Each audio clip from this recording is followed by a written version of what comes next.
Losing to Ben Johnson as the Packers move into first place in the NFC North. So here's how things stack up in the North. Packers take over first place now at 9-3-1. Bears now in second, a game up on the Lions. Detroit 8-5 after their last victory. You can see there, Bears 9-4. And if you remember, the reason that LaFleur Johnson thing was interesting was that Ben's introductory press conference made a comment out of nowhere that nobody really understood about enjoying being the division and enjoying beating Matt LaFleur twice a year. With no prior friendship. No. Right. So you can believe that those two were certainly looking forward to this game, in particular LaFleur. Official introduction. Yes. Wojo's here. Hello. Birchie's here. Glad to be here. Great to have you guys here. Can I ask you a quick sure, question? Absolutely. Who was the dum-dum that called that 4th and 1 play at the end of Ben Johnson. Oh, really? Yeah. Okay. I would not have expected that. And then you Do you read, think he called the interception? or you read that highlight perfectly. Besides, Caleb Williams fires it into the end zone. He didn't quite fire it into the end zone. He just kind of lollipopped it in there. I do want to put my hand up on one thing. I sat in this very seat about 3 weeks ago and said the Bears are the most fraudulent and beatable 7-3 first place team ever. Okay, they might be kind of good. They might be kind of good, and we might be veering toward a collision course in Week 18 between the Lions and the Bears at Soldier Field.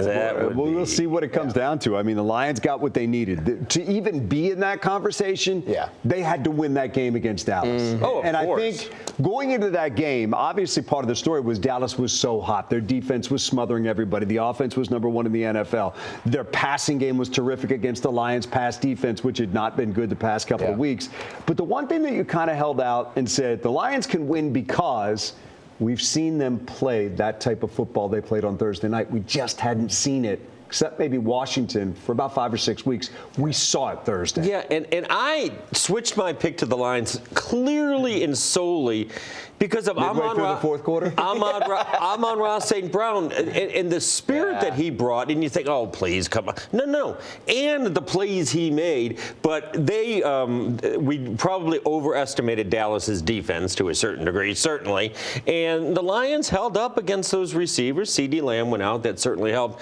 But that was a fairly impressive victory and a completely important victory. You know who has 2 thumbs and was the only guy to pick the Lions in the pregame show?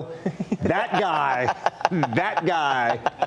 You know who has 2 thumbs and has lost 8 picks in a row? That guy. That's hard to do. Yeah, well, I've been trying to do it. Hammy did it before, I think. Set a new record for ignominy. Even trying to lose on a 50-50 bet is hard. Challenging.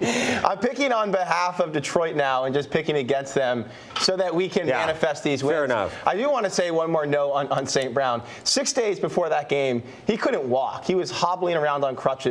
5 days before that game, the pain was so intense still in his ankle, he thought there's probably no way I'm playing. 4 days before that game, he tried to jog and couldn't do a single skip, as he said. And 2 days before that game, he was like, I'm feeling kind of better. I might give this thing a go. Works out Wednesday, and it wasn't perfect, Dan Campbell said, but it was good enough. And once Amon-Ra got it in his head that he was going to play, as Campbell said, nobody was telling him that he wasn't. There was no talking him out of that. And I love what St. Brown said. He just said this: my job is to go out there and make plays and be on that field. That's what they pay me to do. So I was going to do whatever it took to be out there. And Goff's first pass to St. Brown. Goff's last pass that probably sealed the win to St. Brown, 37-yard catch and run, slant across the middle. As Dan Campbell said, he is what we are. He embodies grit more than or as much as anyone on that team. And he's one of the reason they never lose 2 in a row because they gutted up in that case.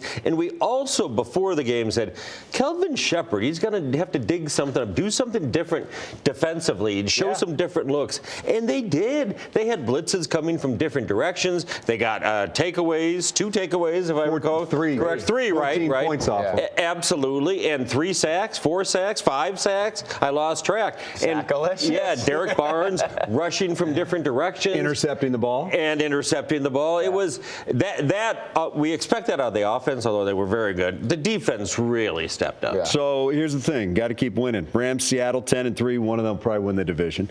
49ers, Bears, Lions, 9-4, 9-4, 8-5. One team out of that group's not going to make it. Yeah. And you need to outplay some of the others along the way. Obviously, Rams this week.